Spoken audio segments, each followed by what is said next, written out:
Selamat pagi, kami dari kelompok 1, kami mempraktikkan tentang penyearah satu fasa setengah gelombang tak terkendali. Perkenalkan, saya Ali Syoktarina.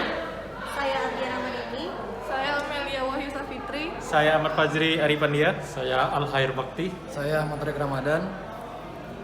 Nah, jadi, baik untuk pertama-tama kami akan memperkenalkan tentang komponen-komponen yang akan dipakai. Pertama ini ada sumber, kemudian ini fuse, lalu dioda, lalu ini beban, ini osiloskop, ampermeter, kemudian voltmeter, lalu yang terakhir ini ada induktansi. Baik, kemudian rangkaian yang dipakai itu merupakan pertama, masukkan sumber, kemudian terhubung ke masukan dari fuse. Keluaran dari fuse masuk ke masukan dioda. Kemudian lalu keluaran dioda itu diserikan ke ampermeter. Lalu keluaran dari ampermeter masuklah ke masukan beban. Kemudian dari keluaran beban ini masuk ke grounding. Lalu untuk mendapatkan hasil tegangan, maka diparalelkan dari beban. Masukkan beban ke masukan voltmeter, lalu keluaran beban masuk ke keluaran voltmeter. Karena kita ingin mengetahui gelombang yang didapatkan, maka kita menggunakan probe di sini yang dimana dihubungkan dengan beban. Seperti biasa juga, osiloskop menggunakan ground yang kita satukan di grounding keluaran beban. Maka setelah kita merangkai, percobaan pertama yang digunakan itu merupakan beban yang bernilai 100 ohm. Kita hidupkan.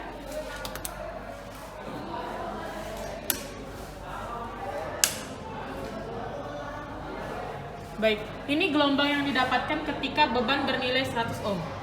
Kemudian ini arusnya bernilai 1,2 dan tegangannya bernilai 2,75. Baik, sampel berikutnya itu tadi ketika beban bernilai 100 ohm dan ini ketika beban bernilai 200 ohm.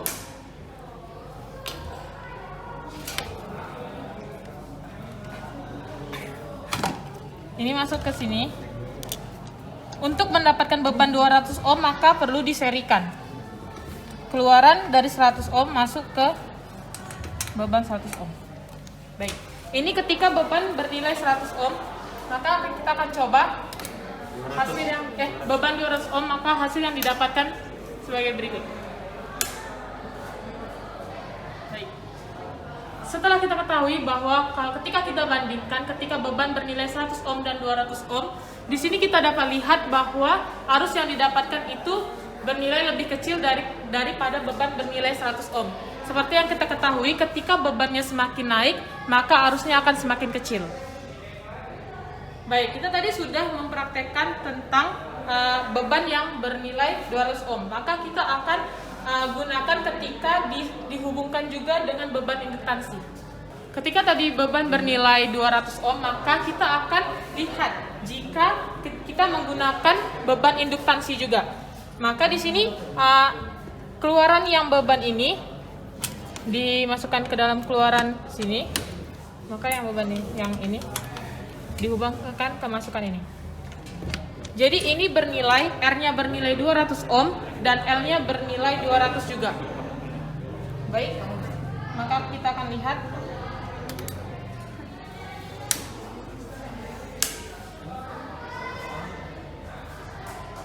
Nih, ini perbedaan ketika hanya menggunakan R dan perbedaan dengan menggunakan R dan L. Ketika tadi menggunakan R maka tidak ada ripple di sini. Tapi ketika menggunakan L, dia terdapat ripple di sini. Dan hasil arus dan tegangannya juga dapat dilihat. Lalu coba kita lihat ketika R-nya sama dan L-nya semakin kecil.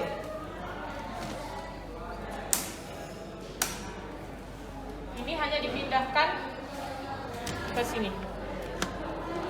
Ini R bernilai 200 ohm dan juga L bernilai 50. Maka kita lihat